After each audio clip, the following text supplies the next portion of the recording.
กษาเจ้าหน้าที่โดยท่านวิทยากรทั้งสองท่านนะครับต้องขอบคุณวันนี้ที่เกียรติมาเป็นวิทยากรเนื่องจากอบตท่าตอนเรานะครับเป็นยังห้องครับเปิดเทอมมาลูกๆหลานๆมีปัญหาอย่างไรครับศูนย์พัฒนาเด็กๆท่าตอนนี้ถือว่าค่อนข้างมาตรฐาน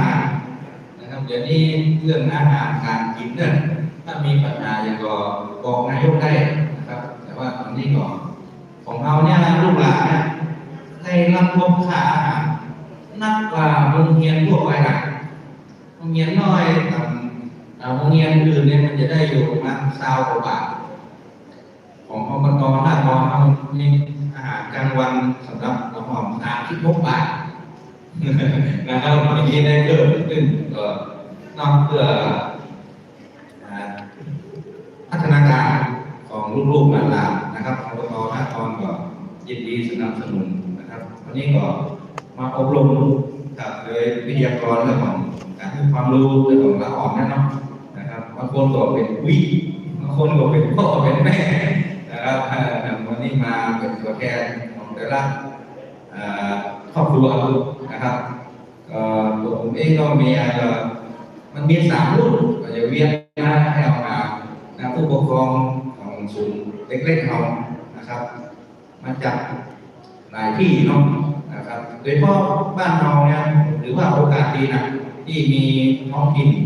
มีอบตอยากไปดูแลสมัยก่อนนี่เราไปโรงเรียนนี่ได้ขนมเส้นเป็นจอกเดียวเดียวเนี่ยน้องเรื่องแบบนี้อีกนะครับผมก็เหมือนกันผมก็เกิดที่นี่ไปโรงเรียนในพวกตังบาท2 บาทนะครับได้ขนมเส้นเนี่ยนะครับกินแต่วันเดียวทางรัฐบาลด้วยทางท้องถิ่นด้วยดูแลลูกๆหลานๆนะครับอย่างที่เห็นเนาะพัฒนาเล็กๆเดี๋ยวเราจะพัฒนาไปเรื่อยๆนะครับโดยเฉพาะตะกอนเราเนี่ยในจังหวัดเชียงใหม่น่าจะนับกับต้นอยู่เหมือนกัน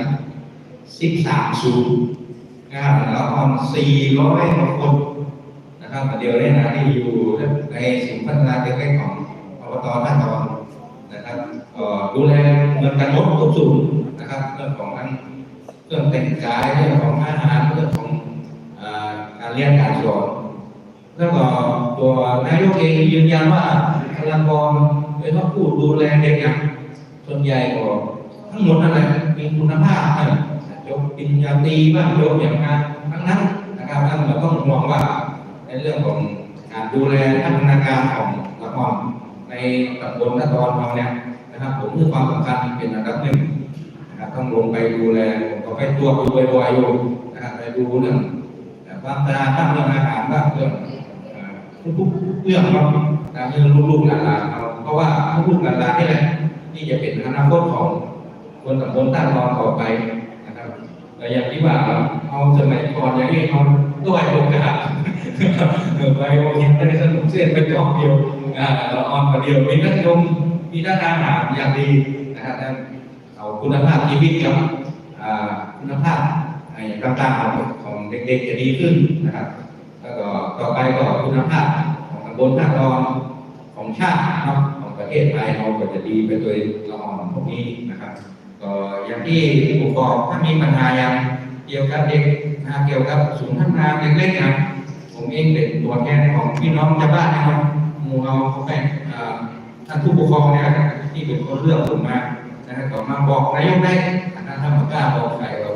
บอกนายกว่าควรปรับปรุงยังไงศูนย์พัฒนาเล็กๆอันไหนที่ยังเห็นว่าต้องปรับปรุงแก้ไขยังไงครับว่าผู้ปกครองซึ่งอยู่ในพื้นที่แบบผู้ดีผมเองก็เงินได้ลงพื้นที่ไปนะครับก็มาบอกได้เลยนะบอกที่หน้าศูนย์ก็ได้บอกที่ไหนก็ได้เราพร้อมที่จะไปปรับปรุงนี่เนาะห้องน้ำห้องท่าเป็นห้องเรียนห้องอย่างนี้นะครับถ้าเห็นว่ายังต้องแก้ไขอย่างไรของฝากผู้ปกครองซึ่งดูแลลูกหลานร่วมกันนะครับเฉพาะศูนย์แต่ละศูนย์ก็มีครูอยู่คน2 คนเนาะ2-3 คนแล้วก็ลูกหลานเอาบางศูนย์ก็30-40 คนเนาะแล้วออนคนเดียวเนี่ยเราเอาไว้บ้านสักวันนึงเอาไปดูลูกหลานอันนี้ครู1 คนต่อออน10 คนนะครับอันนี้ก็ต้องเห็นใจค คุณครูก็ด้วยเหมือนกันดังนั้นเราเองก็ต้องช่วยกันนะครับผู้ปกครองก็ต้องช่วยกันดูแลนะครับอันไหนที่เห็นว่าบางทีอันไหนที่ต้องปรับปรุงก็แจ้งมาได้นะครับขอบคุณผู้ปกครองทุกท่านนะครับที่มาร่วมในการฝึกอบรมและผมขอบคุณครับนายกนะครับเดี๋ยวเราพูดกันต่อนะครับเอาพูดกล้าเดี๋ยวจะชวนเกินน้อยนะครับนะครับคนเท่านั้นนะครับเดี๋ยวนี้เขาต้องดูแลเรานะครับถ้าดูแลเราดีๆนะครับบ้านเราก็จะได้ดีเนาะตัวอย่างคือบ้านเรามีขโมยกระจกนะครับตัวอย่างมีเนาะตัวอย่างมีนะครับตัวอย่างคือมีความรุนแรงในชุมชนเราครับตัวอย่างมีเนาะนะครับอันนี้เราก็ต้องดูแลเราให้ดีเพื่อเติบโตเป็นคนใหญ่ที่ดีนะครับอย่างแรกเลยเนาะผมขอถามก่อนนะครับใครได้เลี้ยงลูกด้วยนมแม่เหรอครับได้เลี้ยงลูกด้วยนมแม่เนาะนะครับรู้ป่ะครับว่านมแม่เนี่ยสำคัญมากเลยนะครับละอ่อนเนี่ยนะครับจะเติบโตได้ดีนะครับจะเติบโตได้ดีต่อตัวง่ายนะครับเพราะการใช้นมแม่นะครับถามก่อนใครใช้นะครับเพื่อนมแม่นะครับตั้งแต่แรกเกิดจนถึง6 เดือนต้องครับยกมือได้เหรอต้องเป็น2 ปีกันอันนี้นะครับใครใช้นมแม่ครับตั้งแต่แรกเกิดจนถึง1 ปีครับ1 ปีเลยผู้กินนมแม่นะครับอย่างเดียวนะฮะ1 ปีใครเพื่อนมแม่ครับนะครับตั้งแต่แรกเกิดครับจนถึง2 ปี2 ปีนะครับอันนี้เรื่องของผีละประมาณ2 ปีขึ้นไปมีก่อนครับอันนี้ส่วนมากจะคือ1 ปีเนาะ1 ปีเดี๋ยวนมแม่มีความสำคัญแต่ใดนะครับความจริงแล้วนะครับเดี๋ยวผมเปลี่ยนสไลด์กันเลยไปถึงนะครับนะครับอันนี้เอาแล้วอันนี้นะครับ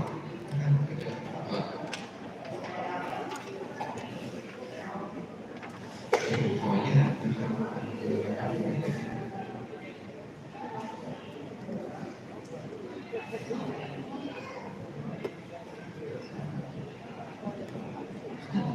เดี๋ยวขอแก้ส่วนคนแรกเลยนะครับเดี๋ยวผมทำสไลด์เลย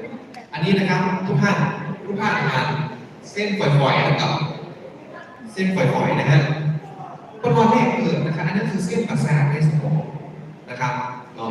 วันแรกเกิดนะครับมันจะกินประมาณนั้นนะครับแล้วผ่านไป3 เดือนครับจะเริ่มมีหน้าขึ้นและตั้งสุดจะมีประมาณ2 ปีนะครับยิ่งอย่างนะครับละอ่อนของเก่งนี่อย่างละอ่อนของฉลาดนะครับเพราะเส้นฝอยๆเนี่ยที่มันทำงานนะครับให้ยิ่งมีเยอะมันจะยิ่งดีนะครับเส้นนี้อยู่ในสมองมันเส้นประสาทเนาะนะครับจะเจริญเติบโตนะครับได้ดีที่สุดนะครับในช่วง0 ถึง 6 เดือนเนาะเพราะนั้นเปิ้ลอย่างมันคือ0 ถึง 6 ปีไม่ใช่ไหมสับสน0 ถึง 6 ปีนะครับในช่วงนี้นะครับเป็นช่วงเวลาทองมากๆเลยนะครับถ้าเราส่งเสริมเส้นสมองนั่งนะครับมันเหมือนเพิ่มความจุทางน้ำเนาะนะครับเพิ่มความจุทางน้ำเพราะนั้นเราใส่เข้าไปในสมองของน้องนะครับก็จะเรียนรู้ได้เก่งในอนาคตนะครับเลย6 ปีไปแล้วนะครับเลย6 ปีไปแล้วเส้นนี้จะค่อนข้างคงที่แล้วต้องแบ่งเพิ่มแล้วนะครับหัวใหญ่ก็ได้ใหญ่ตาละนะครับกระโดดสิเดี๋ยวนี้คือเวลาเราจะส่งเสริมจะได้หรอนะครับ1 คือกินอาหารที่มีโปรตีนเนาะนะครับกินอาหารที่มีโปรตีนมีอย่างพวกโปรตีนไข่นะครับนมนะครับไม่อยากเพิ่มนะครับนม2 กล่องไข่1 ฟองนะครับนี่เพียงพอแล้วนะครับถ้าจะเพิ่มดีๆนะครับเพิ่มอาหารที่เป็นเนื้อปลานะครับเนื้อกับน้องนะครับแต่ก่อนที่เรากินปลาทูเนาะใครได้กินปลาทูทอดอยู่เนาะนะครับอันนี้ก็มีนะครับปลาทูนะครับปลาเล็กปลาน้อยก็ได้นะครับและเขาจะเพิ่มนะครับสารอาหารที่ไปเลี้ยงสมองนะครับนั่นคือ คือตับเนื้อละอ่อนนะครับ ต้องกินตับเลยนะครับ จะเชื่อเพิ่มธาตุ